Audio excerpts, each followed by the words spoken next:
The waitress arrived to work at a Millionaire'S luxury wedding. She froze when she saw the photo of her missing mother in a black frame. The alarm clock's shrill cry pierced through the thin walls of the cramped apartment at 5:30 a.m. But Emily Smith was already awake.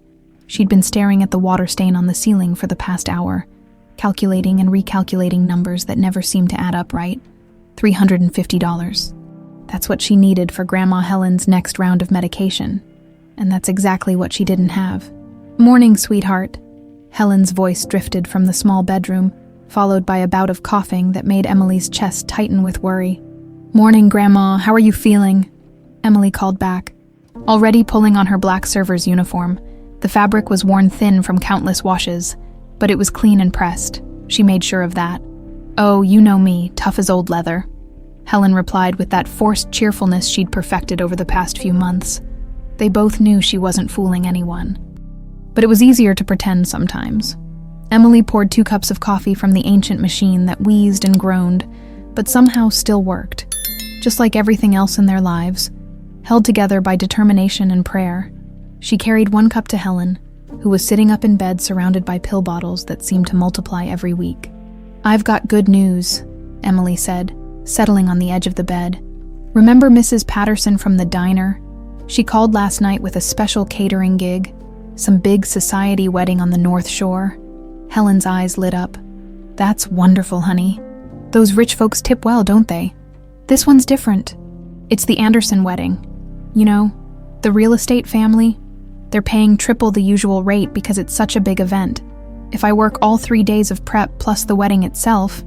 Emily paused, hardly daring to voice the number. "I could make almost $800. Helen reached out and squeezed Emily's hand with fingers that felt too fragile. "That's more than enough for my medicine, and then some." "Don't worry about the medicine, Grandma. I've got it covered." Emily squeezed back gently. "You just focus on getting better." But as Emily made her way across Chicago on 2 different buses, she couldn't shake the weight of responsibility pressing down on her shoulders. $800 would be a miracle. Enough for Helen's medicine, the overdue rent, and maybe even some groceries that weren't on sale. She'd been living on ramen and hope for weeks now, but that was fine. Helen needed real food, real medicine, real care. The North Shore was like stepping into a different world. Emily pressed her face to the bus window, watching as cramped apartments gave way to tree-lined streets, then sprawling lawns, and finally estates that looked like something out of a movie.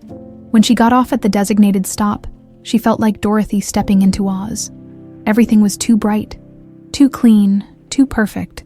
The Anderson estate sat at the end of a winding driveway that seemed to go on forever. Emily walked slowly, taking in the manicured gardens, the fountain that probably cost more than she'd make in 5 years, and the mansion itself, a 3-story monument to wealth that made her feel impossibly small. "You must be Emily," a sharp voice called out. A woman in an expensive suit approached, clipboard in hand, and an expression that suggested smiling was against her religion. "I'm Margaret Walsh, the wedding coordinator. You're late." Emily checked her phone. She was actually 3 minutes early, but she wasn't about to argue. "Sorry, the bus. Follow me. We have a schedule to keep, and Mrs. Anderson doesn't tolerate delays." Margaret's heels clicked against the marble steps, like a metronome keeping time to Emily's growing anxiety. The front doors were massive, solid oak with brass handles that gleamed like gold, but it was what lay beyond them that stopped Emily in her tracks. The foyer was bigger than her entire apartment, with a ceiling that soared up to what must have been the 2nd floor.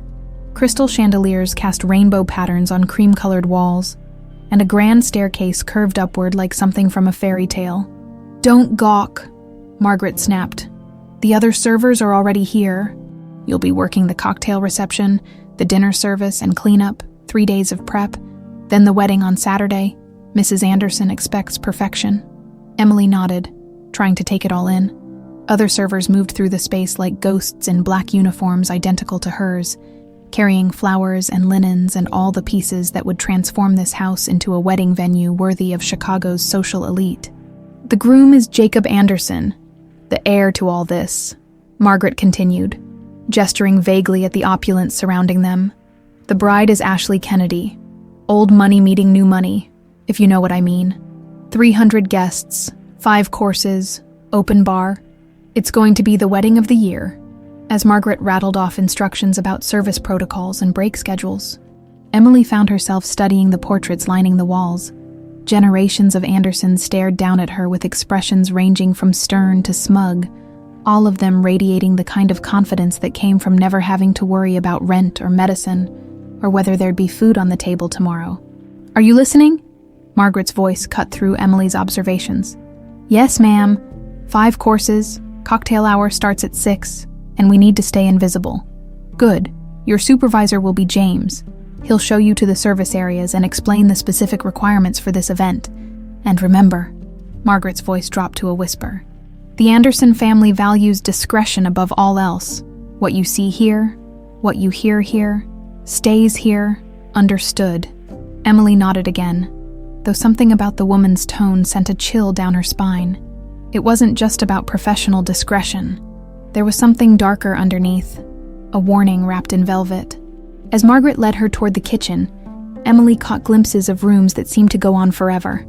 A library with books that probably cost more than most people's cars, a dining room with a table that could seat 20, and sitting rooms decorated with art that belonged in museums. But it was the family photos scattered throughout that caught her attention. Formal portraits, candid shots from vacations, images of a life so far removed from her own that it might as well have been fiction. The kitchen was a marvel of stainless steel and marble, buzzing with activity as caterers prepared for the next 3 days. The head chef, a stern-faced woman named Rosa, looked Emily up and down with the practiced eye of someone who'd seen plenty of temporary help come and go. "You ever work an event this size?" Rosa asked. "Not exactly, but I'm a fast learner. You'll need to be. The Andersons don't accept mistakes, and neither do I. Keep your head down. Do your job. And maybe you'll make it through the weekend without getting fired." As Emily tied on her apron and began her first day in this glittering world, she couldn't shake the feeling that she was walking into something much bigger than just a wedding. The way people spoke in hushed tones when they mentioned the Anderson name, the emphasis on discretion, the general atmosphere of walking on eggshells. It all felt like there were secrets hiding behind the crystal and gold. But $800 was $800, and Helen needed her medicine. Emily had learned a long time ago that sometimes you had to step into uncomfortable situations to take care of the people you loved. She just hoped this particular situation wouldn't turn out to be more than she could handle. The second day started like the first. Early morning bus rides, marble floors, and the constant reminder to stay invisible. Emily had gotten through her first day without any major disasters, earning a grudging nod of approval from Rosa, and even a few encouraging words from James, the senior server who'd taken her under his wing. "You're getting the hang of it," James said as they polished glassware in the kitchen. "Just remember, during the actual wedding, we'll be serving some of Chicago's most powerful people, politicians, judges, business leaders, the kind of folks who can make or break careers with a phone call." Emily nodded, carefully placing another crystal glass in the rack. The pay was worth the intimidation factor, and she was already mentally calculating how much she'd have left over after Helen's medicine. Maybe enough for groceries that didn't come from the discount bin. "The family's particular about their privacy too," James continued, lowering his voice. "I've been working events like this for 15 years, and the Andersons, well, let's just say they've got a reputation for being very careful about their image." Before Emily could ask what he meant by that, Margaret appeared in the doorway, her clipboard clutched like a weapon. "Emily, I need you to help set up the memorial display in the main hall. Mrs. Anderson wants it perfect before the rehearsal dinner tonight." Emily followed Margaret through the winding corridors, past more rooms filled with priceless art and furniture that probably had its own insurance policies. The main hall was even more impressive than the foyer. A soaring space with floor-to-ceiling windows that looked out over manicured gardens stretching toward Lake Michigan. "Family photos go here," Margaret said, pointing to an ornate table positioned near the grand staircase. "It's a tradition, displaying pictures of family members who can't be here to celebrate. Mostly deceased relatives, you understand." Boxes of framed photographs sat nearby, and Margaret began arranging them with the precision of a museum curator. "Handle these carefully. Some are quite old and irreplaceable." Emily picked up the first frame, a formal portrait of an elderly man in a military uniform. Then another, a couple from what looked like the 1950s, The woman's dress and hairstyle speaking of post-war optimism. Each photo seemed to tell a story of privilege and prosperity. Generations of Andersons who'd built their fortune brick by brick. "This one's particularly important," Margaret said, holding up a larger frame with special care.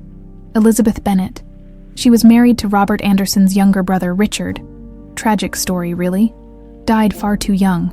Margaret placed the frame in the center of the display, and Emily glanced at it casually as she reached for the next photo.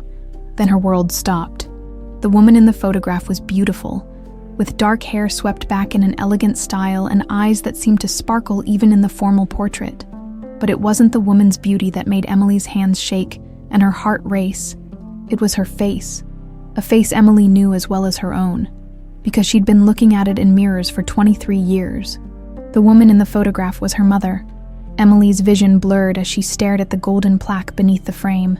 Elizabeth Bennet, beloved wife and mother, 1980-2010. The photo slipped from Margaret's hands as Emily stumbled backward, her mind reeling. This couldn't be right. Her mother's name was Elizabeth Bennet. Yes, but she died in a car accident when Emily was 5 in 2010. Wait, Emily did the math quickly. 2010 would have been 13 years ago, not 18. "Are you all right?" Margaret's voice sounded far away, as if she were speaking through water. I'm fine," Emily managed, though she was anything but. Just felt dizzy for a second. Margaret studied her with sharp eyes. "Perhaps you should get some water. We can't have you fainting during the rehearsal dinner." Emily nodded mutely and backed away from the memorial display, her legs unsteady. She made it to the powder room down the hall before her knees gave out completely. Sitting on the closed toilet seat, she tried to process what she'd just seen. Her mother, Elizabeth Bennet, in a memorial display for the Anderson family, listed as the wife of Richard Anderson, dying in 2010 instead of 2007. Like Grandma Helen had always said, Emily pulled out her phone with shaking hands and stared at the only photo she had of her mother, a faded snapshot Helen had given her years ago. The resemblance was unmistakable, but how was this possible? Helen had told her that Elizabeth was a single mother, that Emily's father was some guy who'd abandoned them both. She'd said Elizabeth died in a car accident when Emily was 5, and that's why Emily had come to live with her grandmother. There had never been any mention of the Anderson family, of Elizabeth being married to someone else. Emily's mind raced through the implications. If her mother had been married to Richard Anderson, what did that make Emily? Was she related to this family somehow? But that didn't make sense either. Make sense. Why would Helen lie about something like that? And why had Emily grown up in poverty? If her mother had been married into one of Chicago's wealthiest families. A soft knock on the door interrupted her spiraling thoughts. "Emily, you okay in there?" It was James's voice, concerned and gentle. "Just a minute," she called back, splashing cold water on her face and trying to pull herself together. She couldn't afford to fall apart now, not when she needed this job so desperately. When she emerged, James was waiting with a glass of water and a worried expression. "Margaret said you looked pale. You sure you're feeling all right?" "Yeah, it's a lot, being around all this wealth, these important people. I guess I got a little overwhelmed." James nodded sympathetically. "I get it. My first high society event. I was so nervous I dropped a whole tray of champagne glasses. But you're doing great, really. Just take it one step at a time." Emily managed a smile, though her mind was still reeling. "Thanks. I should get back to work." But as they walked back toward the main hall, Emily couldn't stop herself from stealing another glance at the memorial display. There was her mother's face, smiling serenely from within that golden frame, surrounded by photos of Andersons and their achievements. The plaque gleamed in the afternoon light. Elizabeth Bennet, beloved wife and mother, 1980-2010. The rest of the day passed in a blur. Emily went through the motions of her job, polishing silver, arranging flowers, helping to set up the elaborate dining room for the rehearsal dinner. But her mind kept returning to that photograph, to the questions multiplying in her head like a virus. During her break, she called Helen. "Hi, sweetheart. How's the fancy job going?" "It's fine, Grandma. Listen, I have a weird question. You said Mom died in a car accident, right? In 2007. There was a pause that lasted just a heartbeat too long. "Of course, honey. Why would you ask that?" Someone mentioned a woman who died in 2010, and she had the same name, Elizabeth Bennet. Made me think of Mom. Elizabeth's a common name, sweetheart. Don't go borrowing trouble. But Emily could hear something in Helen's voice, a tension that hadn't been there before. Grandma, was there anything else about Mom you never told me? Anything about her family or... Emily Rose Smith, your mother was a good woman who loved you more than life itself. That's all you need to know. Now stop asking questions and focus on that job. We need the money. The line went dead. Leaving Emily staring at her phone, Helen had used her full name, something she only did when Emily was in trouble or when she was trying to end a conversation she didn't want to have. As Emily returned to work, she found herself studying the Anderson family more carefully. Jacob, the groom-to-be, was tall and dark-haired, with an intensity that made him seem older than his 28 years. When he spoke to the staff, his voice was polite but cold, as if he were maintaining careful distance from everyone around him. Robert Anderson, the family patriarch, commanded every room he entered. At 65, he still had the bearing of a man used to getting his way in all things. When he looked at the memorial display, Emily thought she saw something flicker across his face. Not grief, but something harder to define. The rehearsal dinner was an elegant affair, with close family and friends gathering in the formal dining room. Emily served courses and cleared plates, staying invisible as instructed, but all the while she was listening, watching, trying to piece together the mystery of her mother's connection to this family. As the evening wound down and the guests began to leave, Emily found herself alone in the main hall for a moment. She approached the memorial display again, studying her mother's photograph more closely. Elizabeth looked happy in the picture, radiant even, but Emily noticed something else. In the background of the photo, barely visible, was what looked like the corner of this very house. Her mother had been here, in this mansion, as part of this family, and somehow, Emily had ended up working in the same house where her mother had once lived, serving the family that claimed to mourn her. The coincidence was too big to ignore, and Emily was beginning to suspect it wasn't a coincidence at all. Emily barely slept that night. She lay in her narrow bed, staring at the same water stain on the ceiling, but this time her mind wasn't on medical bills or rent money. It was on her mother's face in that golden frame, on Helen's too quick denial, on the growing certainty that her entire life had been built on lies. By 4 a.m., she gave up on sleep and made coffee with hands that still trembled slightly. The rational part of her mind kept insisting it was all a mistake, some bizarre coincidence. But the larger part, the part that had always felt like something was missing from her life story, knew better. She arrived at the Anderson estate earlier than necessary, hoping the extra time would help her focus on work, instead of the questions burning in her chest. But as she walked through those massive front doors again, seeing the memorial display in the morning light, any hope of distraction evaporated. "You're early," James observed as she tied on her apron in the kitchen. "Couldn't sleep. Figured I might as well be useful. Pre-wedding jitters, huh? I get it. The energy in this place gets pretty intense the day before a big event. If only he knew," Emily thought. The energy she was feeling had nothing to do with wedding preparations. The morning passed in a whirlwind of final preparations. Florists transformed the mansion into a garden paradise.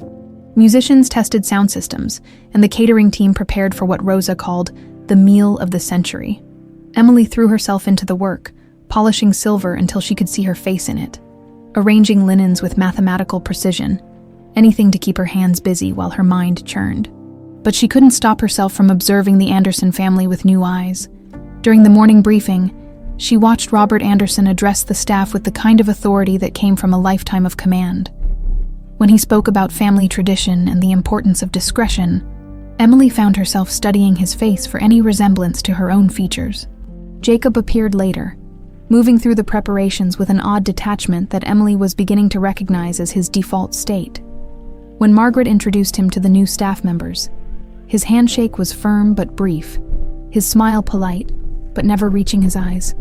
Emily wondered what it would be like to grow up in this world of privilege and expectation. Whether wealth made you happier, or just better at hiding your troubles. During her lunch break, Emily stepped outside to call Helen. She'd spent the morning rehearsing what she wanted to say, how to approach the subject without causing her grandmother to shut down again. "Hi, Grandma. How are you feeling today?" "Oh," About the same.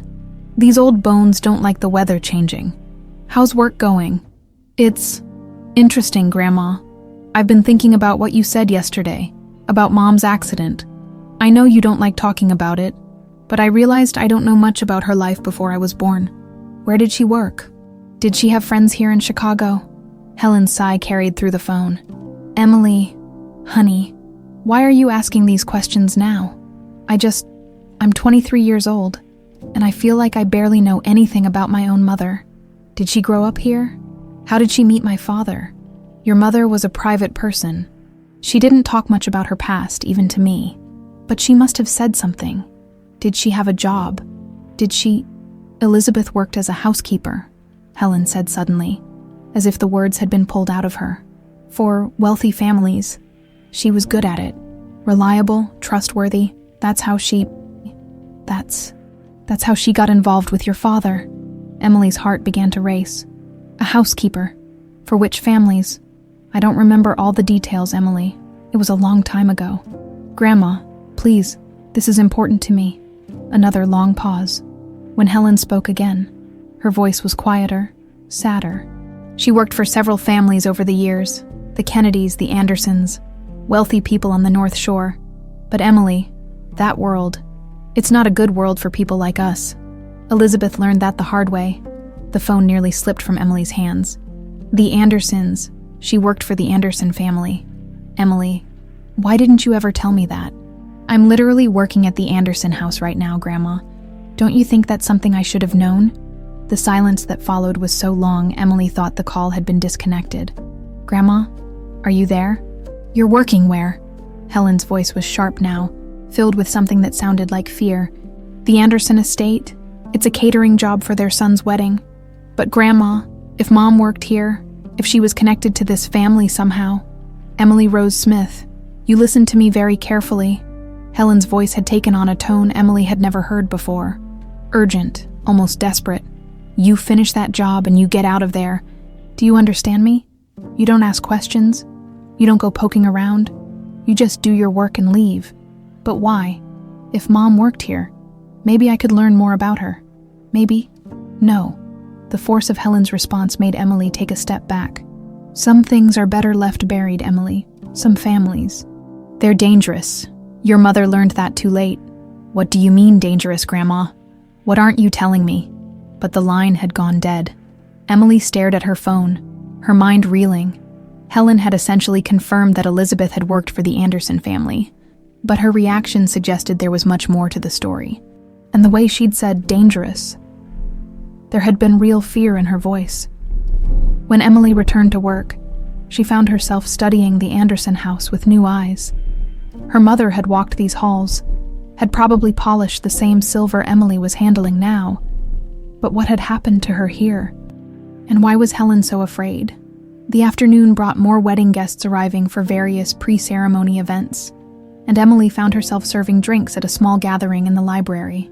The room was impressive, lined floor to ceiling with books that looked like they'd never been opened, punctuated by portraits of Anderson ancestors who stared down with expressions of stern disapproval. As Emily refilled champagne glasses, she couldn't help but overhear conversations between the guests. Most of it was typical society chatter, vacation homes, charity galas, business deals that involved more money than Emily would see in several lifetimes. But occasionally, she caught fragments that made her pay closer attention.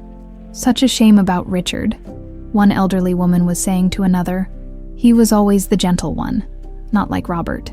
Well, that whole situation with Elizabeth was unfortunate, her companion replied, glancing around to make sure she wasn't overheard. Robert handled it the only way he could, I suppose. Emily nearly dropped the champagne bottle. They were talking about her mother. Still, the poor girl paid a heavy price, the first woman continued, though I suppose it was better than the alternative. Robert doesn't tolerate scandal, never has. Family reputation comes first. Of course, though I always wondered what really happened to her. The women moved away before Emily could hear more, but their words echoed in her mind. Elizabeth had paid a heavy price. Better than the alternative. What alternative later? As Emily helped clear glasses from the library, she noticed Jacob standing alone near one of the portraits. his expression unreadable. When he saw her approaching, he didn't move away like most of the family members did when staff came near. "Do you ever wonder about the people in these paintings?" he asked quietly. Emily looked up at the portrait he was studying, a stern-faced man in a formal suit from what looked like the early 1900s. "I suppose everyone has a story. Some stories are darker than others." Jacob's voice was barely above a whisper. "Some families have secrets that go back generations." Emily felt a chill run down her spine. "I imagine most old families have their share of secrets." Jacob turned to look at her directly for the first time since she'd started working there. "The question is whether those secrets should stay buried or whether someone should dig them up." Before Emily could respond, Margaret appeared in the doorway. "Jacob, your father is looking for you, Emily. We need you in the kitchen." As Emily walked away, she could feel Jacob's eyes following her. There had been something in his tone, something that suggested he knew more than he was letting on. But what did he know? And why had he chosen to share those cryptic words with her?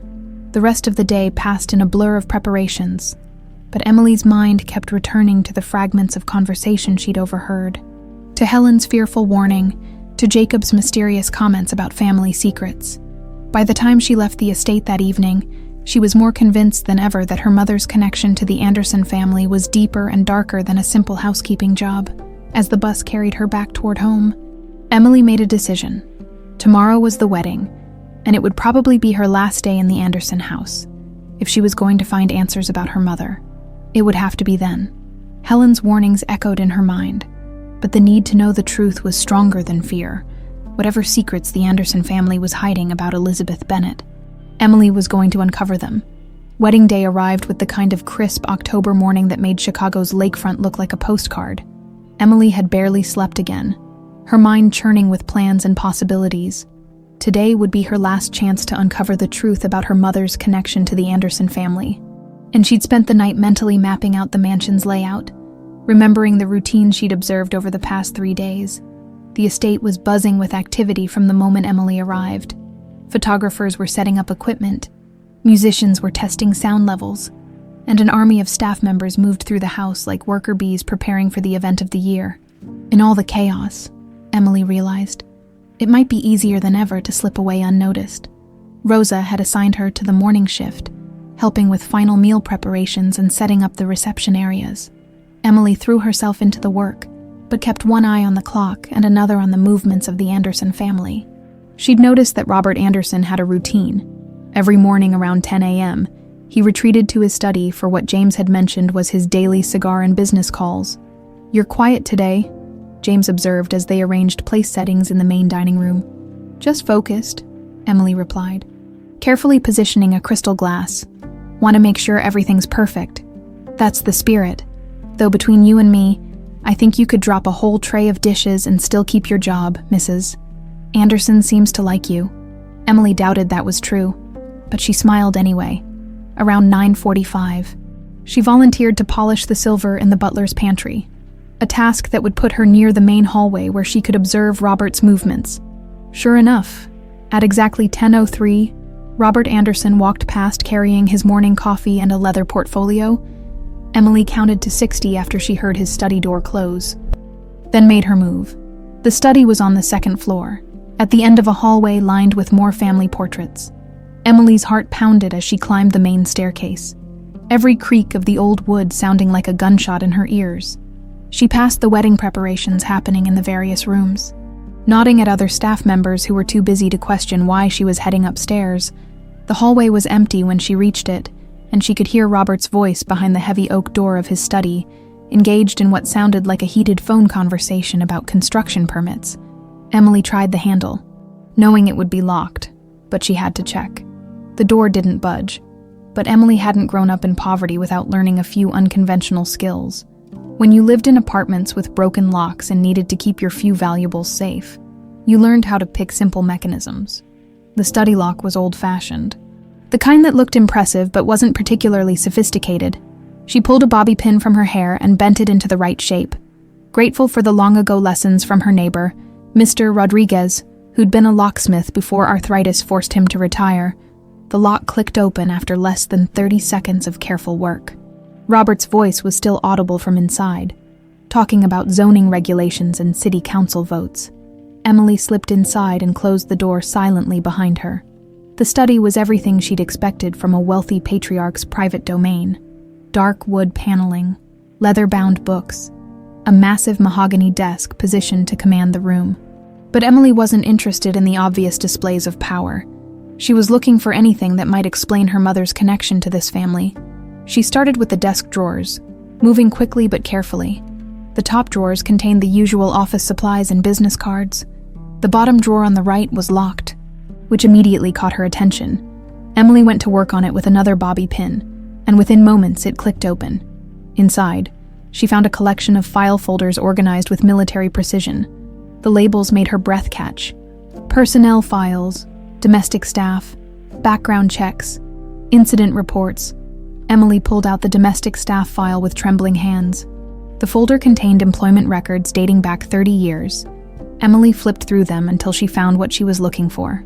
Bennett, Elizabeth, hired June 2004, terminated March 2005. Her mother's employment file was thicker than the others, and as Emily opened it, her world tilted on its axis. The first document was a standard employment application, filled out in her mother's familiar handwriting, but the details were wrong. All wrong. According to the application, Elizabeth Bennett was 19 years old when she was hired, which meant she would have been born in 1985, not 1980 like the memorial plaque said. The address listed was a Southside apartment Emily had never heard of. Under emergency contact, her mother had written, Helen Smith, grandmother. Emily's mind reeled. If Helen was Elizabeth's grandmother, that would make Helen Emily's great-grandmother. Not her grandmother, but why lie about that? The next document made Emily's stomach drop. It was a medical report dated September 2004, confirming that Elizabeth Bennett was pregnant. The file showed that Robert Anderson had been notified immediately. Emily flipped to the next page and found a handwritten note on Anderson family letterhead. EB, situation must be handled discreetly. Family reputation cannot be compromised. Arrange marriage to RA immediately. RWA. RWA had to be Robert Anderson. But who was RA? Emily found her answer in the next document. A marriage certificate dated October 15, 2004, between Elizabeth Bennett and Richard Anderson. Richard Anderson, Robert's younger brother, according to the family photos she'd seen. Emily remembered the conversation she'd overheard the previous day. He was always the gentle one, not like Robert. So her mother had been pregnant and forced into a marriage with Richard Anderson to avoid scandal. But that still didn't explain the timeline. If Elizabeth had been pregnant in September 2004 and Emily was born in May 2005, then Emily did the math quickly. She would have been conceived in August 2004, just 2 months after her mother started working for the Anderson family. And if Elizabeth had been forced to marry Richard to cover up a pregnancy, then who was Emily's real father? The answer hit her like a physical blow when she found the final document in the file. It was a DNA test report dated November 2004, comparing samples from subject EB, fetus, and R.W. Anderson. The results showed a 99.7% probability of paternity. Emily sank into Robert Anderson's leather chair, the file slipping from her numb fingers. Robert Anderson was her father, the man whose house she'd been cleaning for 3 days, whose silver she'd been polishing, whose family's wedding she was helping to cater. He was her biological father. Her mother had been 19 years old, working as a domestic servant. When her wealthy employer had gotten her pregnant and then forced her to marry his younger brother to hide the scandal, Emily was the product of what could only be described as a workplace assault by a man with all the power over a teenage girl with none. Robert's voice was getting louder on his phone call, and Emily realized she needed to move. She quickly photographed the key documents with her phone, returned the file to its place, and locked the drawer. But as she stood to leave, she noticed something else on Robert's desk that made her blood run cold. It was today's Chicago Tribune, folded to show a small article about a missing person case. But it wasn't the article that caught Emily's attention. It was the handwritten note in the margin. Another one handled, "No loose ends." Emily's hands shook as she photographed the newspaper before slipping out of the study as quietly as she'd entered. Robert's phone call was winding down, and she could hear his chair creaking as he prepared to move. She made it back to the main floor just as Margaret was looking for her. "There you are. I need you to help with the flower arrangements in the east parlor. The bride's mother is having concerns about the color coordination." Emily nodded and followed Margaret, but her mind was reeling from what she'd discovered. She was Robert Anderson's biological daughter, which meant Jacob Anderson was her half-brother.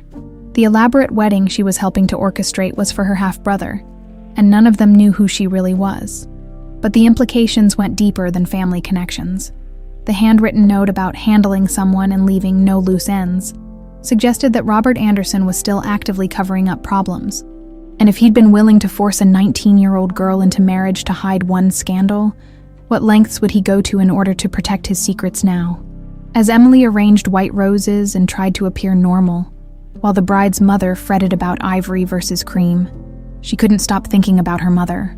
Elizabeth had been so young, so vulnerable, working for a family that saw her as disposable. She'd been forced into a marriage to protect their reputation, but what had happened to her after that? The employment file showed her termination in March 2005, which would have been just before Emily was born. Where had Elizabeth gone? How had she ended up with Helen? And why had Helen created an entirely different story about Emily's origins? The questions multiplied with each passing hour, but one thing was becoming crystal clear. The Anderson family had destroyed her mother's life once before.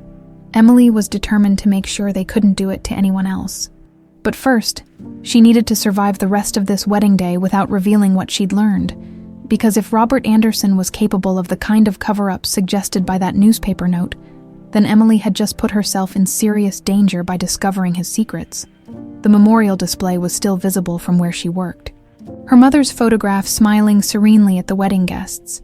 Emily wondered if Elizabeth had ever imagined that her daughter would one day return to this house, armed with the truth and ready to seek justice.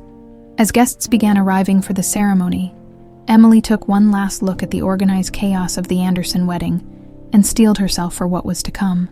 She had the beginning of the truth now, but she suspected the worst revelations were still to be uncovered. The wedding ceremony was flawless, at least from Emily's perspective, serving champagne to guests who probably spent more on their shoes than she made in a month. But as she moved through the crowd, offering drinks and canapes, her mind kept returning to the documents she'd photographed in Robert's study. Every time she looked at the happy couple, Jacob in his perfectly tailored tuxedo, Ashley radiant in designer white, she couldn't shake the knowledge that Jacob was her half-brother. The irony wasn't lost on her. She was serving at her own half-brother's wedding. Invisible to a family that had destroyed her mother's life, Emily found herself studying Jacob more closely, looking for resemblances she might have missed. They both had dark hair, though his was perfectly styled while hers was pulled back in a simple ponytail. Their builds were similar, tall and lean, but that could be coincidence. "Beautiful ceremony, wasn't it?" an elderly guest commented as Emily refilled her champagne glass. "Absolutely," Emily replied automatically, though she'd been too distracted to pay much attention to the actual vows. As the reception moved into full swing, Emily noticed Jacob seemed oddly detached for a groom, while Ashley mingled enthusiastically with their guests. Jacob stood slightly apart, his smile polite but distant. When people congratulated him, he thanked them with the same measured responses, as if he were reading from a script during a brief break. Emily found herself in the kitchen when Rosa mentioned something that made her ears perk up. "Strange family, the Andersons," Rosa muttered to one of the other caterers. "I've been working events for 20 years, and I've never seen a groom who looked less happy to be getting married." "Rich people problems," the other woman replied with a shrug. "Maybe it's one of those arranged marriages. You know how these old families operate." But Emily was beginning to suspect Jacob's detachment had nothing to do with the marriage itself. The way he'd spoken to her in the library about family secrets, the careful distance he maintained from his father, it all suggested someone who was playing a role rather than living authentically. Her suspicions were confirmed during the dinner service when she overheard a conversation between Jacob and his best man, a college friend named David, who'd had perhaps one too many drinks. "I still can't believe you're going through with this," David said, his voice slightly slurred. "After everything you discovered about your family, I thought you'd want to run as far away as possible. Sometimes the best way to destroy something is from the inside," Jacob replied quietly, his voice carrying a coldness that made Emily's skin crawl. "Just be careful, man." Your father's not someone you want to cross. My father doesn't know what I know." Jacob's voice dropped even lower. "And by the time he figures it out, it'll be too late." Emily nearly dropped the serving tray she was carrying. Jacob wasn't the dutiful son she'd assumed. He was planning something. But what? And how did it connect to the secrets she'd uncovered about her mother? She tried to get closer to hear more, but the conversation had moved on to safer topics. However, Jacob's words echoed in her mind. After everything you discovered about your family, what had Jacob discovered? And when? Later, as Emily helped clear the dinner dishes, she noticed Jacob stepping outside onto one of the terraces. The October evening was cool but clear, and most guests were staying inside where it was warm. Emily saw her opportunity and followed, grabbing a tray of used glasses as an excuse for being outside. Jacob was standing alone at the stone railing, looking out over the lake. In the moonlight, his wedding tuxedo looked almost funeral appropriate, and his expression was far from that of a happy newlywed. "Excuse me," Emily said quietly, approaching with her tray. "I can come back if you'd prefer to be alone." Jacob turned toward her, and for a moment, his careful mask slipped. Emily saw pain in his eyes, deep, raw pain that reminded her of her own feelings when she'd learned the truth about her mother. "No, it's fine," he said. "Actually, I've been wanting to talk to you." Emily's heart skipped. "Me? Why?" Jacob studied her face in the moonlight. "You look familiar. Have we met before today?" "I don't think so. This is my first time working for your family." Jacob continued to stare at her with an intensity that made Emily nervous. "What's your full name?" "Emily Smith." "Smith," Jacob repeated slowly. "And your mother?" Emily's mouth went dry. Why was he asking about her mother? She passed away when I was young." "I'm sorry to hear that. What was her name?" Emily hesitated. Every instinct told her to lie, to give a false name and walk away. But something in Jacob's expression, a recognition she couldn't quite place, made her tell the truth. Elizabeth Bennet. Jacob's reaction was immediate and unmistakable. His face went completely white, and he gripped the stone railing so hard his knuckles turned pale. "Elizabeth Bennet," he repeated, his voice barely a whisper. Did you know her?" Jacob was silent for a long moment, staring out at the dark lake. When he finally spoke, his words sent chills down Emily's spine. "She was my stepmother briefly." Emily felt the world tilt around her. "Your stepmother?" "She married my Uncle Richard in 2004. I was 17 at the time." Jacob's voice was carefully controlled, but Emily could hear the emotion underneath. "She died when I was 21. That's when I learned the truth about what really happened to her." "What truth?" Emily's voice came out as barely more than a whisper. Jacob turned to face her fully, and in his eyes, she saw a pain that matched her own. "The truth about what my father did to her, about why she was forced to marry Richard, about how she really died." Emily's legs felt weak. How did she die? The official story was a car accident, but that's not what happened. Jacob's jaw tightened. "My father had her killed because she threatened to expose his business dealings. She'd discovered he was using construction contracts to launder money, and when she tried to blackmail him, he eliminated the problem." The words hit Emily like physical blows. "Killed? But the memorial says she died in 2010. "She didn't die in 2007 like you probably thought," Jacob said. "My father kept her prisoner for years, first in the marriage to Richard, then other ways." Emily's vision blurred. Other ways. After Richard died in 2008, Elizabeth tried to leave. She threatened to go to the authorities about the money laundering and about... Jacob paused, seeming to struggle with the words. "About what my father had done to her when she worked here." "What had he done?" Jacob met her eyes directly. "He raped her, Emily, multiple times. And when she got pregnant with his child, he forced her to marry Richard to cover it up." Emily's knees buckled, and she had to grab the railing to keep from falling. Pregnant with his child. The baby was born in May 2005, a daughter. Jacob's voice was gentle now, filled with a sadness that seemed to encompass years of pain. "My father told everyone the child died with Elizabeth in the car accident, but I don't think that's true." Emily stared at Jacob, her mind reeling. "Why don't you think that's true?" "Because when Richard was dying in 2016, he confessed everything to me. He told me about the forced marriage, about Elizabeth's real fate, about the daughter who was supposed to have died. But he also told me something else. Jacob paused, studying Emily's face. He told me that my father arranged for the child to disappear, not die. He gave her to someone who would raise her far away from the Anderson name. The pieces clicked into place with devastating clarity. Emily saw the recognition in Jacob's eyes, the same recognition she was feeling as she looked at him. "Emily," Jacob said quietly. "What's your grandmother's name?" "Helen Smith," Emily whispered. "And she's always told you that your mother died when you were 5. Emily nodded, unable to speak. "When's your birthday?" "May 15th, 2005. Jacob closed his eyes as if in pain. When he opened them again, they were filled with tears. "Emily," he said gently, "I think you're my half-sister. I think you're Elizabeth's daughter, the child everyone thought was dead." Emily felt the last pieces of her world crumble around her. Everything Helen had told her, every story about her mother, every detail of her own origin, all lies designed to protect her from a truth too terrible to face.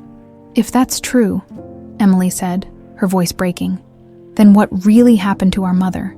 Jacob's expression hardened. "My father had her committed to a private psychiatric facility in 2008. She spent 2 years there, heavily medicated, until she finally died from what the doctors called complications from treatment. But I think she was murdered. Emily, I think my father killed her to keep her quiet, and he's been covering it up ever since." As Emily absorbed this devastating revelation, she realized that Jacob's coldness, his detachment at his own wedding, suddenly made perfect sense. He wasn't a happy groom celebrating his future. He was a man planning revenge against the father who had destroyed their mother. "Jacob," Emily said slowly, "what are you planning to do?" Jacob's smile was cold and determined. "I'm going to destroy him, Emily. I'm going to expose every crime he's ever committed and watch his empire crumble. I've been planning this for years. And Ashley, your new wife, Ashley is a Kennedy, her family has connections to judges, prosecutors, federal investigators. Marrying her gives me access to people who can't be bought or intimidated by my father." Jacob's expression softened slightly. "She doesn't know the real reason I pursued her, and I hate using her this way, but it's the only path to justice for our mother." Emily stared at her half-brother, this man who had spent years plotting revenge while she had grown up in ignorance. "You've known about me. You've known I was alive. I suspected, but I wasn't sure until tonight. When I saw you, something clicked. You have her eyes, Emily. You have Elizabeth's eyes." As they stood together on the terrace, Emily realized that everything in her life had been leading to this moment. She wasn't just a struggling waitress who'd stumbled into the wrong family's secrets. She was Elizabeth Bennet's daughter, returned to seek justice for a mother she'd never really known. "What happens now?" Emily asked. Jacob looked back toward the mansion, where their father was entertaining guests at his son's wedding, completely unaware that his 2 children, the ones he'd tried to separate forever, had found each other. "Now," Jacob said, "we finish what our mother started. We make sure Robert Anderson pays for everything he's done." Emily and Jacob stood in stunned silence on the terrace, the weight of their shared revelation hanging between them like a bridge. Neither was sure how to cross. The sounds of the wedding reception drifted through the French doors. Laughter, clinking glasses, the band playing romantic ballads, a surreal soundtrack to the devastating truth they'd just uncovered. "I need to know everything," Emily said finally, her voice steadier than she felt. "Everything that happened to her after I was born." Jacob nodded, glancing back toward the mansion to ensure they were still alone. "It's not a story you're going to want to hear. I don't care. I've lived with lies my entire life. I need the truth, no matter how terrible it is." Jacob was quiet for a moment, as if gathering the strength to relive painful memories. "After you were born in May 2005, Elizabeth tried to be a good wife to Richard. He was a decent man. Weak, but decent. He genuinely cared for her, and I think she grew to care for him too. In her own way, for about 3 years, things were relatively stable. Emily wrapped her arms around herself against the cool evening air, but the chill she felt came from more than just the October weather. What changed in 2008? Richard had a heart attack. He was only 42, but the stress of living under my father's thumb, of being part of the cover-up, it wore him down. He survived the heart attack, but it left him weak.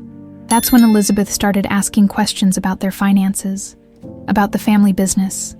Jacob's hands gripped the stone railing as he continued.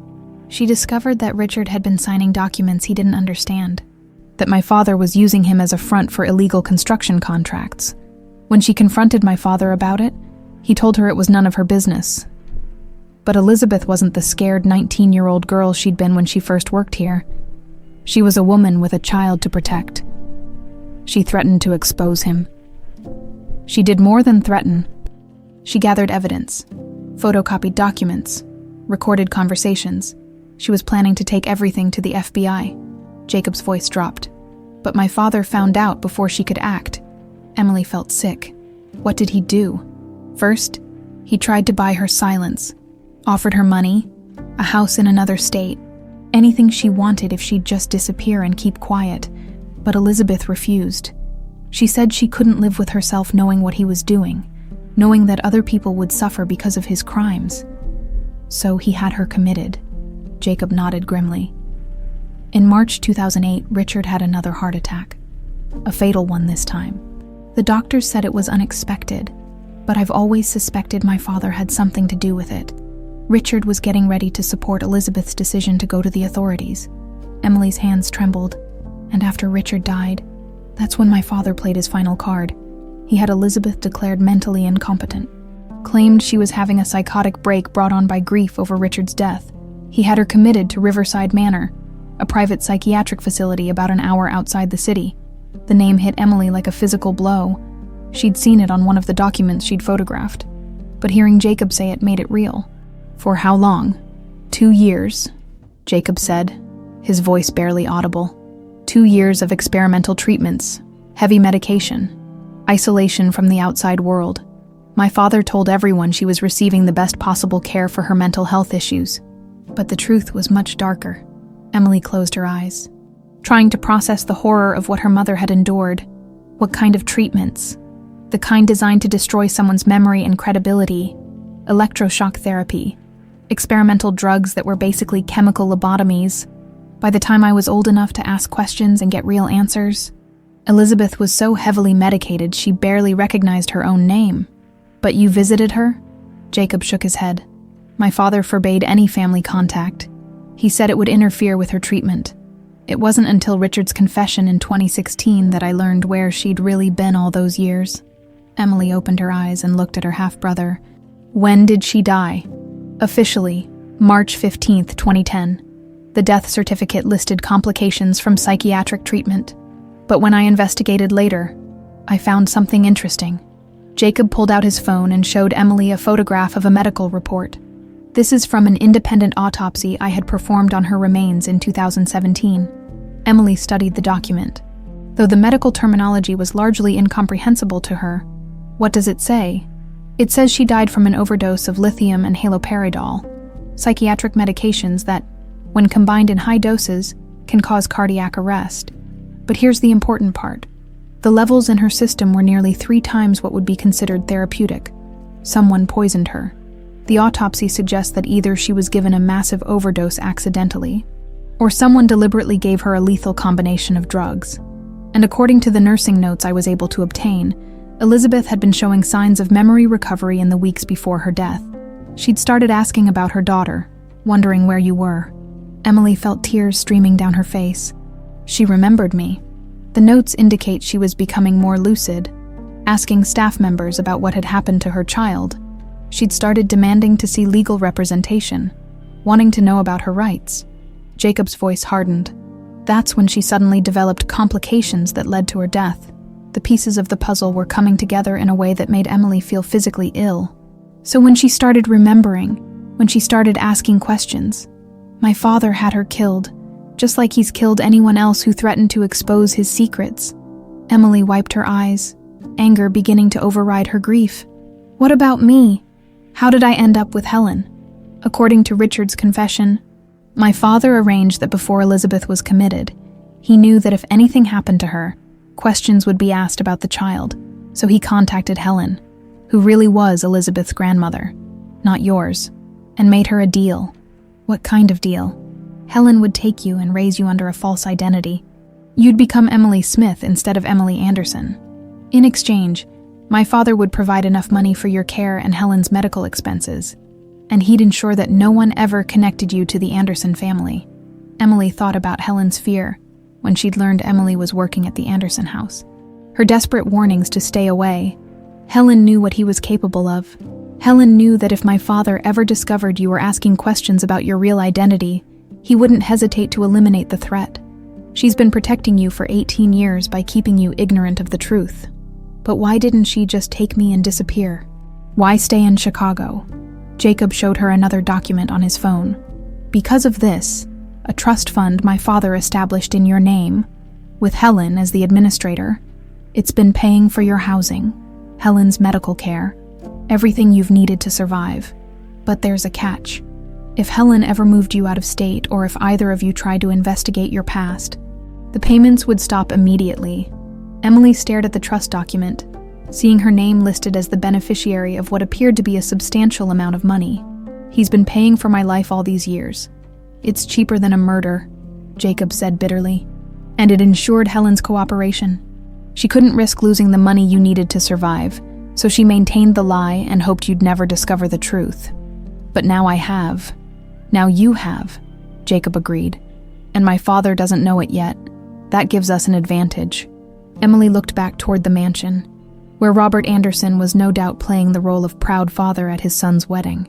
He's been able to live with himself all these years, knowing what he did to her. Men like my father don't see people like Elizabeth as fully human, Jacob said. She was a problem to be solved. Nothing more. The fact that she was young, that she had a child, that she was someone's daughter and granddaughter, none of that mattered to him. And what about all the other victims? You mentioned he's killed other people. Jacob's expression grew even darker. The construction business has been his cover for decades. Whenever someone threatens to expose the corruption, the unsafe building practices, the bribes, they have accidents. Construction sites are dangerous places. It's easy to arrange for someone to fall from scaffolding or get crushed by equipment. Emily felt a chill that had nothing to do with the evening air. How many people? I've documented at least 12 suspicious deaths over the past 20 years. Workers who tried to form unions, inspectors who couldn't be bought, city officials who started asking too many questions. My father has turned murder into a business expense. And you've been gathering evidence all this time. For 7 years. Ever since Richard's confession, I've been building a case that will expose everything. The murders, the corruption, the cover-ups. But I needed access to federal investigators who couldn't be intimidated or bought off. Jacob gestured toward the mansion. Ashley's uncle is a federal prosecutor. Her cousin is an FBI agent. Marrying into the Kennedy family gives me connections my father can't touch. Emily looked at her half-brother with new understanding. You've sacrificed your entire adult life for this. Our mother deserved better than the death she got. She deserved justice. Not just for herself, but for all the other people my father has destroyed over the years. Jacob met Emily's eyes. But I never expected to find you, Emily. I thought I was alone in this fight. You're not alone anymore, Emily said firmly. I want to help. I want to make him pay for what he did to her, to all of them. It's dangerous. If my father even suspects what we're planning, then we'll have to make sure he doesn't suspect until it's too late. Emily felt a strength she didn't know she possessed flowing through her. Our mother tried to expose him and died for it. But we're not powerless 19-year-old girls. We're his children, and we know all his secrets. Jacob smiled for the first time since their conversation began. You really are Elizabeth's daughter. She had that same determination, that same refusal to back down from a fight, as they walked back toward the mansion. Emily felt the weight of her new identity settling around her like armor. She wasn't just Emily Smith anymore. She was Emily Anderson, daughter of Elizabeth Bennet and Robert Anderson, sister to Jacob, and inheritor of a legacy of both tragedy and justice. Tomorrow, the real work would begin. The wedding reception continued in full swing as Emily and Jacob returned to the mansion. But everything felt different now. Emily moved through the crowd of guests with a new awareness. These weren't just wealthy strangers anymore. They were people who had probably known her mother, who might have been complicit in covering up her fate. Every smile felt fake. Every laugh seemed to mock the tragedy that had brought her here. Jacob melted back into his role as the dutiful groom, but Emily caught him watching her throughout the evening.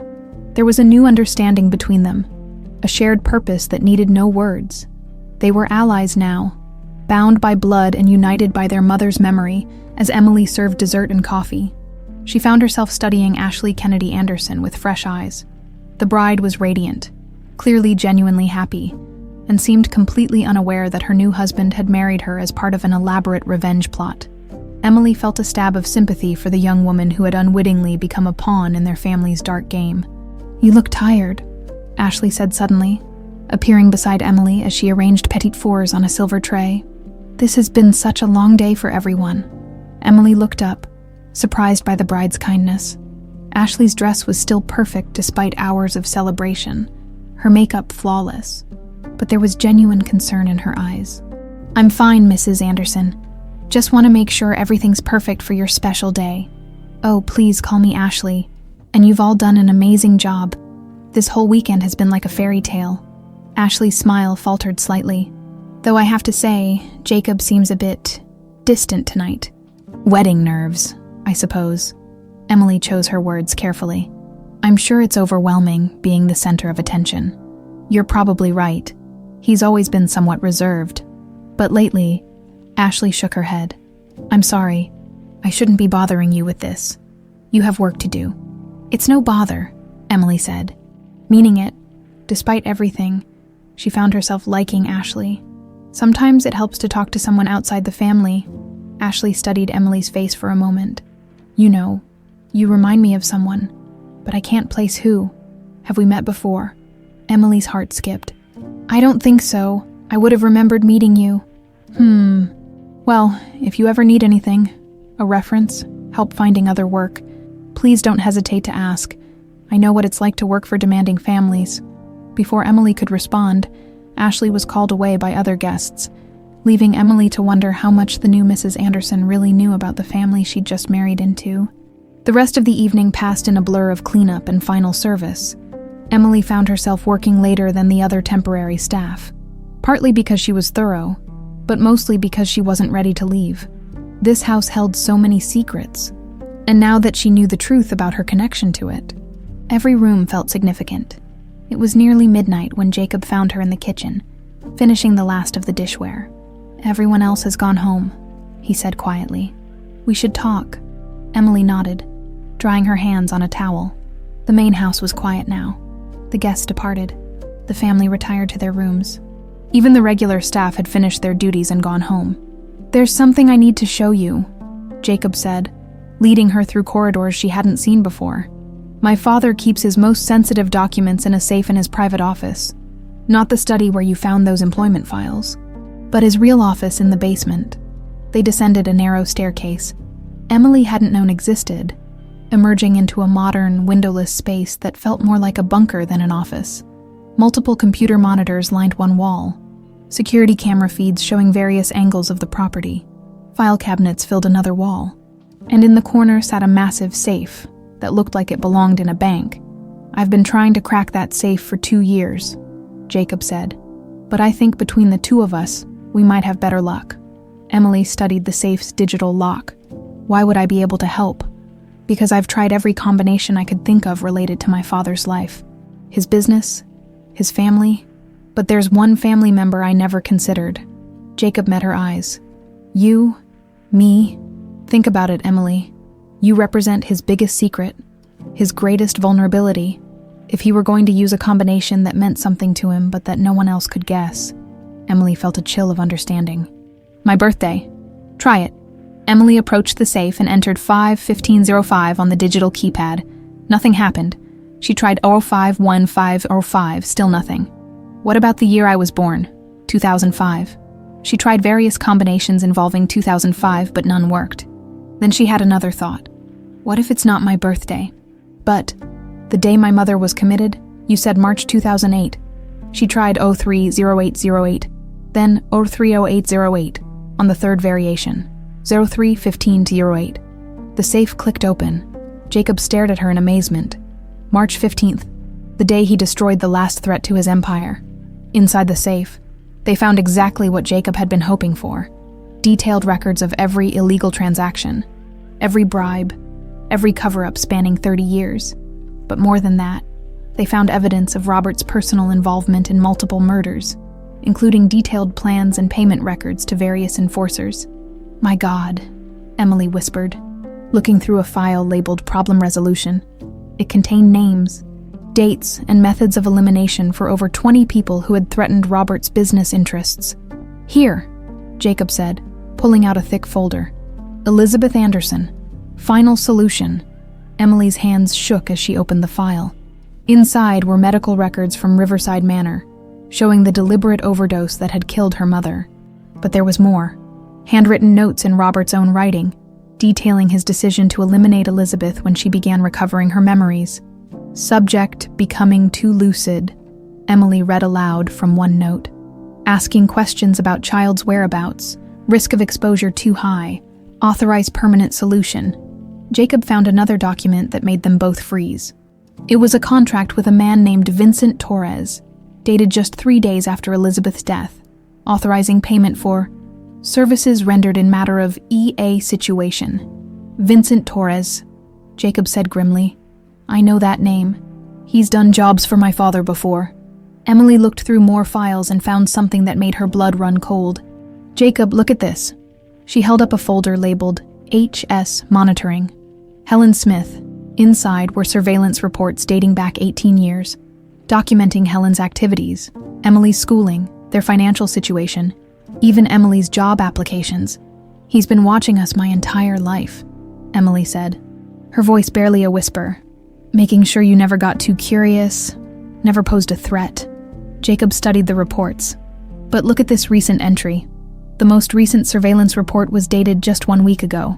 It noted Emily's application for the catering job at the Anderson wedding and included a recommendation that subject should be denied employment to avoid potential complications.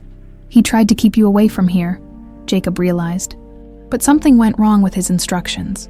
Emily remembered Margaret's comments about how the regular catering company had suddenly become unavailable, forcing them to use Mrs. Patterson's service. Maybe he couldn't control every variable. Or maybe, Jacob said thoughtfully, someone wanted you here, before Emily could ask what he meant. They heard footsteps on the stairs above them. Jacob quickly closed the safe while Emily stuffed several key documents into her jacket. "Quick, this way," Jacob whispered, leading her to what appeared to be a utility closet. Inside was a narrow passage that led to a maintenance tunnel. They crouched in the darkness as the footsteps entered the basement office. Through a crack in the door, Emily could see Robert Anderson himself, still in his formal evening wear, checking something on the computer monitors. Robert spent several minutes reviewing security footage from the evening, fast-forwarding through hours of recordings. Emily held her breath when the footage showed her and Jacob on the terrace. But Robert seemed more interested in the main house activities. Finally, he checked the safe, which Jacob had managed to close and relock just in time. Before heading back upstairs, they waited another 10 minutes before emerging from their hiding place. "That was too close," Jacob whispered. "But we got what we needed," Emily said, patting the documents in her jacket. "Between what I photographed from his study and what we just found, we have enough evidence to destroy him. Evidence is only useful if we can get it to the right people," Jacob said. "And my father has connections throughout the Chicago PD and the state attorney's office. We need federal investigators, people he can't touch." "What about Ashley's family connections?" Jacob nodded. "That's our best shot, but we need to be careful about how we approach this, if my father suspects what we're planning." "I know," Emily said. "But Jacob, we can't wait too long. That surveillance file shows he's been monitoring Helen and me for years. If he decides we're becoming a threat, he'll eliminate the problem," Jacob finished. "Just like he did with our mother." As they made their way back through the mansion's corridors, Emily felt the weight of their dangerous game settling on her shoulders. They had the evidence they needed to expose Robert Anderson's crimes, but they were walking a tightrope between justice and survival. "There's something else," Jacob said as they reached the main floor. "Ashley isn't as naive as she appears. I've caught her asking questions about family finances, about some of the property developments that seemed suspicious. I think she's starting to piece things together on her own." Emily considered this. "Do you think we can trust her?" "I think we might not have a choice," Jacob said. "If we're going to move against my father, we'll need all the allies we can get, and Ashley has access to resources we don't." as Emily prepared to leave the Anderson estate, possibly for the last time as an anonymous employee. She realized their small conspiracy was about to become larger. Tomorrow, they would have to begin the delicate process of turning Ashley Kennedy Anderson from an unknowing pawn into a willing ally. Their mother's fight for justice was about to become a family affair. Emily barely slept that night. She lay in her narrow bed, staring at the ceiling while Helen's labored breathing filled the small apartment. The documents she'd stolen from Robert's safe were hidden in a shoebox under her bed, but they felt like they were burning through the floorboards. Every car that passed outside made her tense. Every creak of the old building made her wonder if Robert's surveillance had detected what she and Jacob had done. At 5 a.m., she gave up on sleep and made coffee. Her phone buzzed with a text from an unknown number. Coffee shop on Clark Street, 8 a.m., come alone, J. Emily knew she should wake Helen, should explain everything that had happened, but she couldn't bring herself to shatter her grandmother's, great-grandmother's, carefully constructed world. Not yet. Instead, she left a note saying she had another catering job and would be home that evening. The coffee shop was busy with the Monday morning rush, which Emily supposed was intentional. Jacob sat in a corner booth, looking like any other businessman with his laptop and morning paper, but Emily could see the tension in his shoulders, the way his eyes constantly scanned the room. "You look like hell," he said as she slid into the booth across from him. "Thanks. You look pretty rough yourself for someone who should be enjoying his honeymoon." Jacob's smile was bitter. "Ashley thinks I'm dealing with post-wedding stress. She suggested I take a few days to decompress before we leave for Europe." He leaned forward, lowering his voice. "Which gives us a small window to act before we disappear for 2 weeks. Emily pulled out her phone and showed him photos of the documents she'd taken. "I spent the night going through everything, Jacob. It's worse than we thought." "How much worse?" "Your father hasn't just been killing people who threaten his business. He's been systematically eliminating anyone who could expose a network of corruption that goes back 40 years. Emily scrolled through the photos.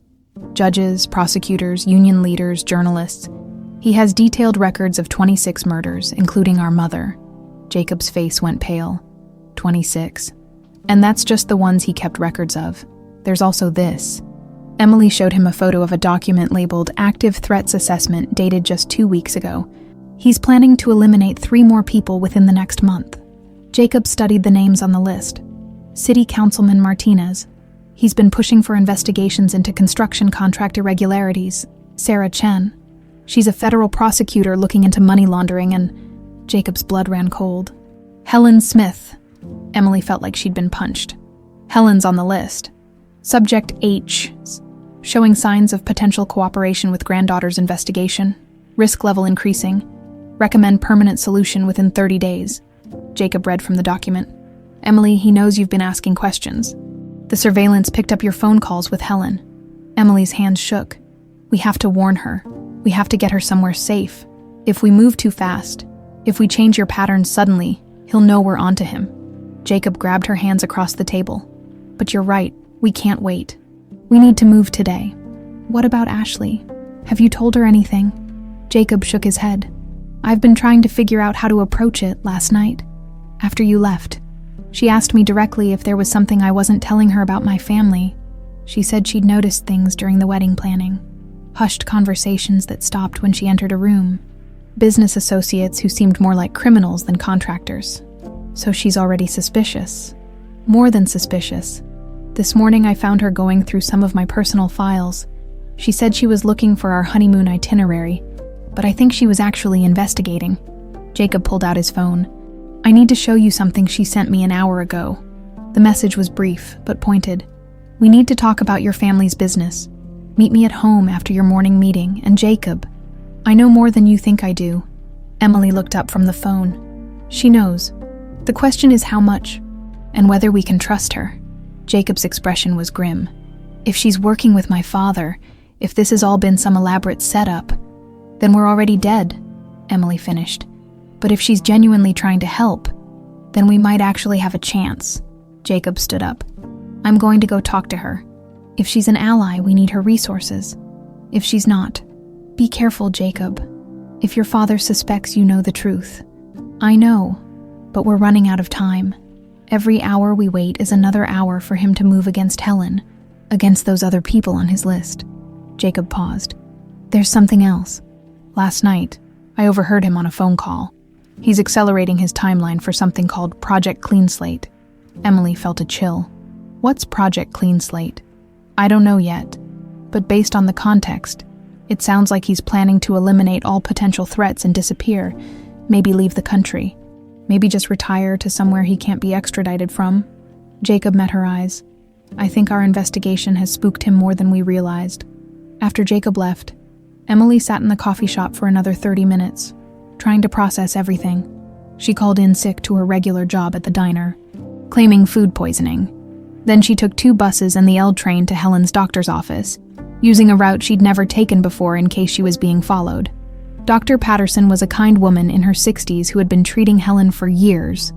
Emily had called ahead, claiming a family emergency. I need to ask you about my grandmother's medical history, Emily said once they were alone in the office. Specifically, who's been paying for her treatment. Dr. Patterson looked uncomfortable. Emily, I'm not sure I should discuss financial arrangements. Doctor, I think my grandmother might be in danger. I need to know if someone has been controlling her medical care, maybe using it as leverage. The older woman studied Emily's face for a long moment. Your grandmother receives excellent insurance coverage through something called the Bennett Foundation. It's covered everything. Her medications, treatments, even some experimental therapies that weren't covered by Medicare. The Bennett Foundation. I always assumed it was set up by your mother's family, given the name. Helen never talked about it much, but the coverage has been comprehensive for almost 20 years. Emily felt pieces clicking into place. The Bennett Foundation, using her mother's maiden name to hide Robert Anderson's involvement. Doctor, has anyone else ever made decisions about Helen's care? Anyone besides her? Dr. Patterson hesitated. There have been consultations, a gentleman who identified himself as a family friend, making sure Helen received the best possible care. He's been very generous, funding treatments that have kept her alive far longer than we initially expected. What gentleman? He never gave me his full name, just said to call him Mr. R. He seemed very concerned about Helen's welfare, and about yours too. He asked about your schooling, your health, whether you seemed happy. Emily's blood ran cold. Robert Anderson had been controlling Helen's medical care for decades, using it to ensure her silence and cooperation. He'd kept Helen alive not out of kindness, but because she was useful as long as she maintained the lies about Emily's identity. Doctor, I need you to do something for me. If anyone calls asking about Helen or me, if anyone tries to change her treatment or access her medical records, I need you to contact me immediately. Emily wrote down her number. And if possible, don't let anyone know I was here today.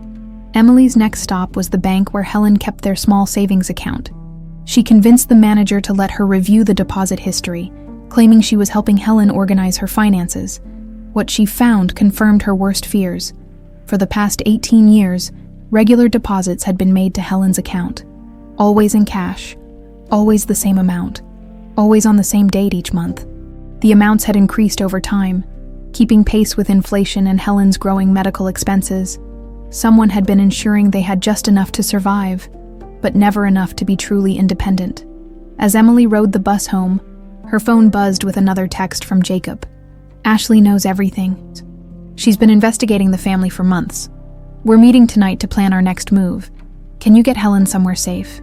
Emily stared at the message, realizing that their small conspiracy was about to become something much larger and much more dangerous. But she also realized they might actually have a chance of succeeding. When she got home, Helen was awake and alert, sitting in her chair by the window. You're home early, Helen observed. Everything all right?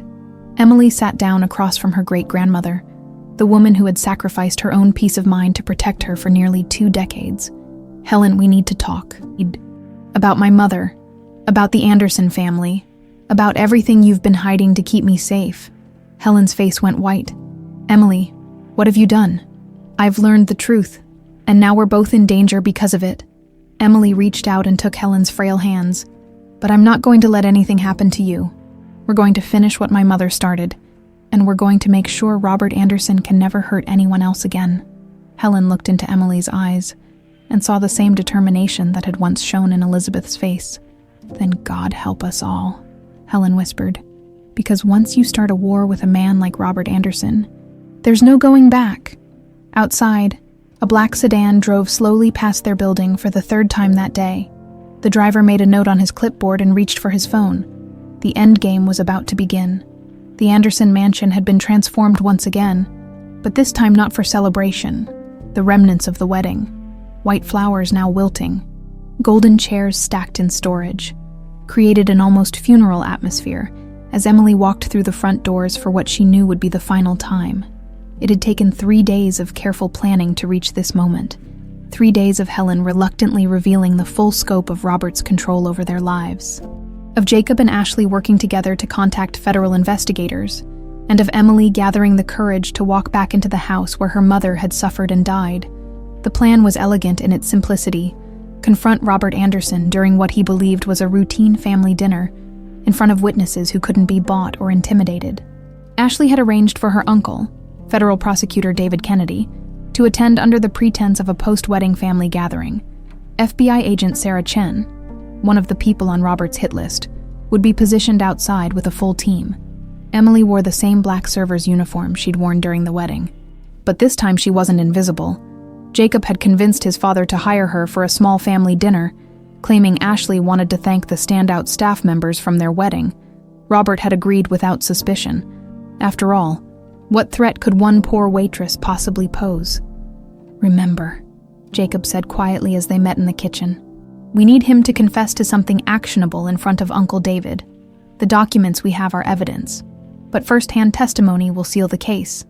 Emily nodded, checking the small recording device hidden in her uniform pocket. "Helen's safe. Ashley's aunt is staying with her at a secure location." Helen finally agreed to testify about the threats and the payments, about everything she's known for 18 years. The dinner party was small. Robert, Jacob, Ashley, and Uncle David, with Emily serving as the only staff member, as she carried in the first course. Emily felt Robert's eyes on her with an intensity that made her skin crawl. "You look familiar," Robert said suddenly, his voice cutting through the polite dinner conversation. "Have we met before?" Emily's heart pounded, but she kept her voice steady. "I worked your son's wedding, Mr. Anderson. Perhaps you remember me from then." Robert studied her face for a long moment. "No, it's something else. You remind me of someone I used to know." Ashley smoothly redirected the conversation. "Uncle David, Jacob was telling me about some of the family's construction projects. Weren't you involved in some municipal contract work over the years, Robert?" "Various projects," Robert replied carefully, his eyes still fixed on Emily. "Nothing that would interest a federal prosecutor, I'm sure." David Kennedy smiled. "Actually, I find construction law fascinating. The regulations, the bidding processes. There's so much room for creative interpretation."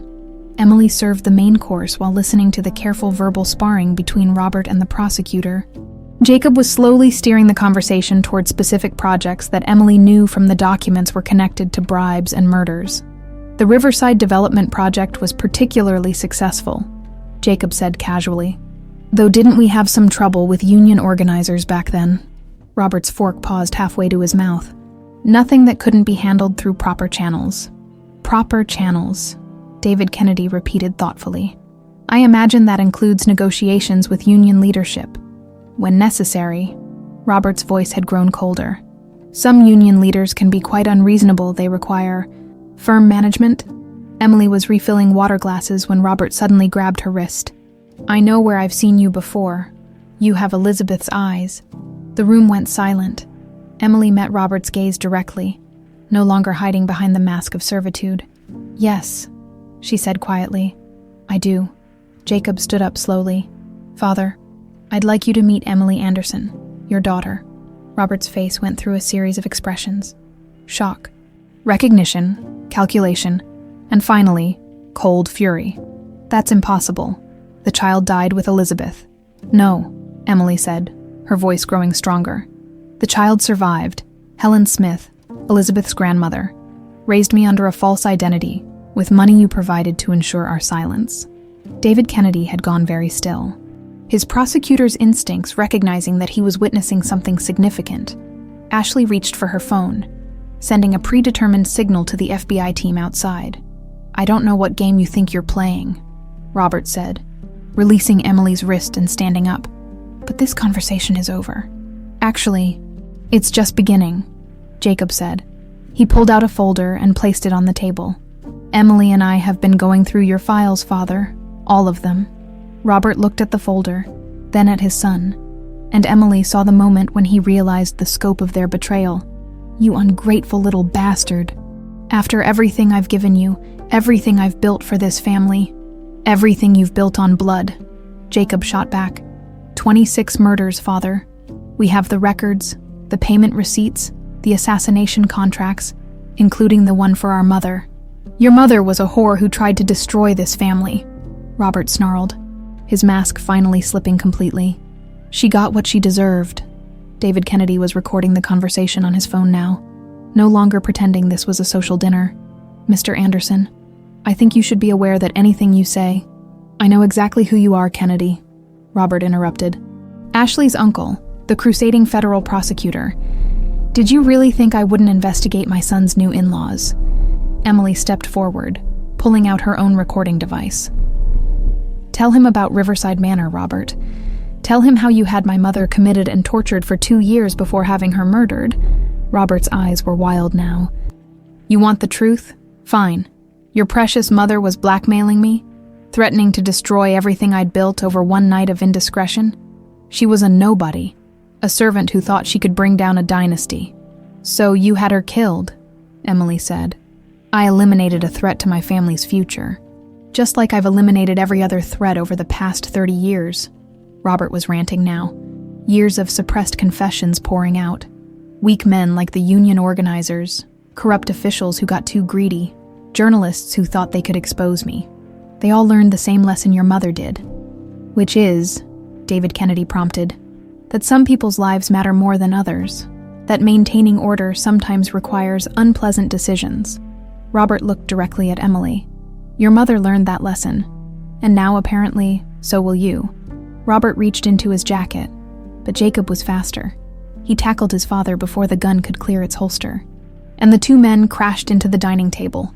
Crystal shattered, food scattered, and Ashley screamed for the FBI team. The front doors burst open as Agent Chen and her team flooded into the dining room. Robert was on the ground, Jacob holding him down, the gun skittering across the marble floor.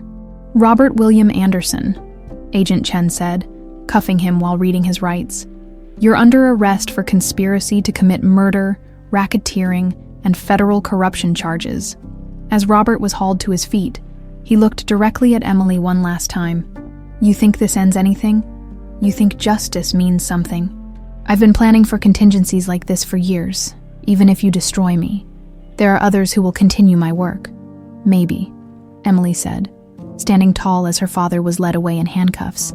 "But they'll do it without the Anderson name, without the family money, and without the fear that's protected you all these years." Robert's laughter was bitter as the FBI agents led him toward the door. "You have no idea what you've started, little girl. No idea who you're really up against."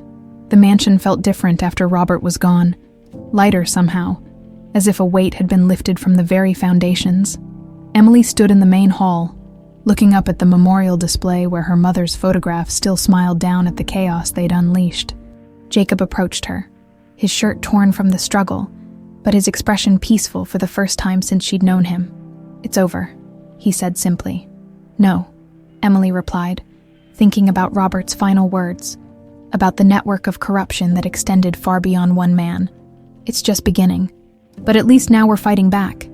Ashley joined them, her elegant dinner dress stained but her eyes bright with determination. "Uncle David says the evidence you've provided will support federal cases against dozens of Robert's associates. The whole network is going to come down." Emily nodded, but her attention was drawn to the portrait of her mother. For the first time, she thought she could see a resemblance between them, not just in their features, but in their determination to fight against impossible odds. "We did it, Mom," she whispered. "We got him." As if in response, a gust of wind from the open front doors rustled the flowers in the memorial display. And Emily chose to believe it was Elizabeth's way of saying she could finally rest. The war against Robert Anderson was won, but Emily knew the larger battle for justice was just beginning. 3 years later, the community center in Emily's old neighborhood buzzed with activity on a crisp spring morning. Children played in the newly renovated playground while their mothers attended legal aid workshops in the bright, modern classrooms. A banner across the main entrance read, "Elizabeth Bennet Institute for Justice, Protecting Families, Ensuring Truth." Emily stood at the podium in the main conference room, addressing a group of social workers, attorneys, and advocates who had gathered for the Institute's 3rd annual symposium. At 26, she carried herself with the confidence of someone who had faced the worst life could offer and emerged stronger. Her law degree hung on the wall behind her, earned through night classes while working full-time to build the organization that had become her life's mission. "When we started this institute," Emily said, looking out at the diverse crowd, "we had a simple goal: ensure that no woman would suffer in silence the way our founder's mother did. 3 years later, we've provided legal representation to over 500 women, helped secure protective orders against 200 abusive partners, and assisted in the prosecution of 47 cases involving domestic violence and workplace assault." The applause was warm and sustained. In the front row, Helen Smith beamed with pride. At 82, she was frailer than she'd been during their struggle against Robert Anderson, but her mind remained sharp and her spirit indomitable. The medical treatments that had kept her alive, no longer controlled by Robert's blood money, had given her a chance to see her great-granddaughter become the woman Elizabeth would have been proud of. Next to Helen sat Jacob Anderson. Though he'd legally changed his name to Jacob Bennet 2 years earlier, the transformation in Emily's half-brother had been remarkable. The cold, calculating man she'd first met at his wedding had evolved into someone genuinely committed to justice and redemption. His construction company now specialized in affordable housing projects, and he'd donated the majority of his inheritance to various charitable causes. Ashley Kennedy. Bennet sat beside her husband, their year-old daughter sleeping peacefully in her arms. Ashley had thrown herself into the Institute's work with the same intensity she'd once applied to social events. Becoming their primary fundraiser and political liaison, her family connections had proven invaluable in securing federal support for their programs. As Emily concluded her presentation, she noticed a familiar figure entering the back of the room, Agent Sarah Chen, now Deputy Director of the FBI's White-Collar Crime Division, had been instrumental in unraveling the full scope of Robert Anderson's criminal network. Her presence today meant important news. After the symposium ended and the crowd dispersed, Emily joined Sarah, Jacob, Ashley, and Helen in the Institute's private conference room. The walls were lined with photographs documenting their journey, images of court victories, groundbreaking ceremonies, and most prominently, a large portrait of Elizabeth Bennet that had been painted from the memorial photograph Emily had first seen at the Anderson mansion. "I have news about your father," Sarah said without preamble, addressing both Emily and Jacob. "He died in federal prison 3 days ago.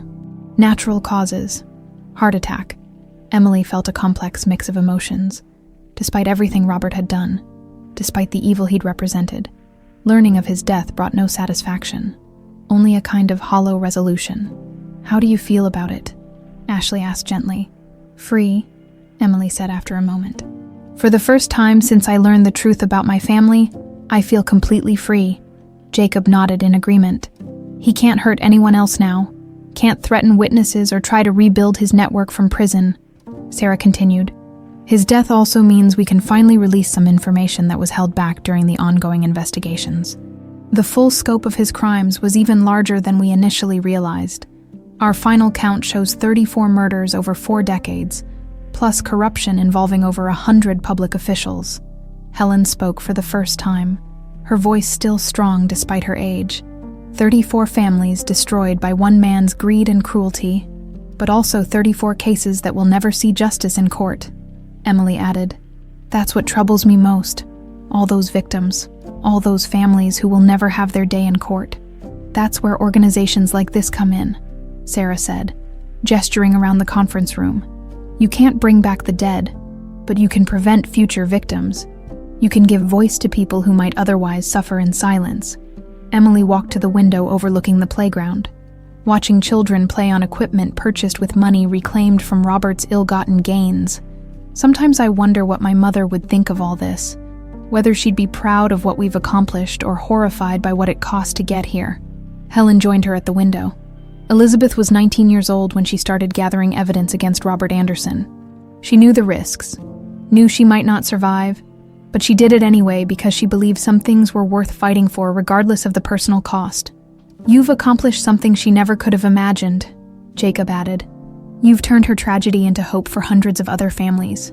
As if summoned by their conversation, Emily's assistant knocked on the door. "Miss Bennett, there's someone here to see you. She says it's urgent." A young woman entered, perhaps 22 or 23, with dark hair and frightened eyes that reminded Emily painfully of herself. 3 years earlier, she clutched a manila envelope with shaking hands. "Are you Emily Bennett?" the woman asked. "I'm Maria Santos. I work as a housekeeper for the Castellano family. They're in construction like the Andersons used to be." Emily exchanged glances with Jacob and Sarah. The Castellano family had been mentioned in Robert's files as business associates, though they'd never been successfully prosecuted. "What can we help you with, Maria? Mr. Castellano? He's been doing things, bad things, to me and other women who work for him." Maria's voice was barely above a whisper. "I've been gathering evidence, taking photos, recording conversations, but I'm scared. I don't know who to trust." Emily felt a chill of recognition. Here was another young woman, another housekeeper, facing the same horrors her mother had endured decades earlier. But this time, there was a difference. This time, there was somewhere to turn. "You came to the right place," Emily said firmly. "We're going to help you, and we're going to make sure Mr. Castellano faces justice for what he's done." Sarah was already reaching for her phone. "I'll contact our organized crime unit. If Castellano is following the Anderson playbook, we need to move fast." As Maria broke down in tears of relief, Emily realized that this was what her mother's sacrifice had been for. Not revenge, not even justice for past wrongs, but protection for future victims. The cycle of abuse and silence that had claimed Elizabeth's life was finally being broken. Later that evening, Emily stood alone in the small garden behind the institute. A modest memorial had been built there, not the ostentatious display from the Anderson mansion, but a simple stone bench surrounded by flowers that bloomed year-round. The inscription read, "Elizabeth Bennett, Mother, Truth Teller, Inspiration." Jacob found her there as the sun was setting, casting long shadows across the peaceful space. "Penny for your thoughts," he asked, settling beside her on the bench. "I was thinking about something Helen told me yesterday. She said that Elizabeth used to read to her from a book of poems, and there was one line she especially loved. 'The arc of the moral universe is long, but it bends toward justice.' Dr. King," Jacob said. "Appropriate quote for our mother." "I think she would have liked knowing that her story didn't end with her death," Emily continued, "that it became the beginning of something larger, something that could help other people. We've built something good here. Something that will outlast all of us." Emily looked at the Institute building, lights still glowing in windows where staff members worked late into the evening, preparing cases and helping clients. Tomorrow, Maria Santos would begin the process of seeking justice against her abuser next week. A dozen other women would attend workshops on their legal rights. Next month, the Institute would open a second location in Milwaukee. "You know what the best part is," Emily said. "Robert Anderson thought he was so powerful, so untouchable. He believed that money and fear could silence any truth, destroy any threat. But in the end, the two children he tried to separate became stronger together than he ever was alone. The Anderson name died with him," Jacob agreed.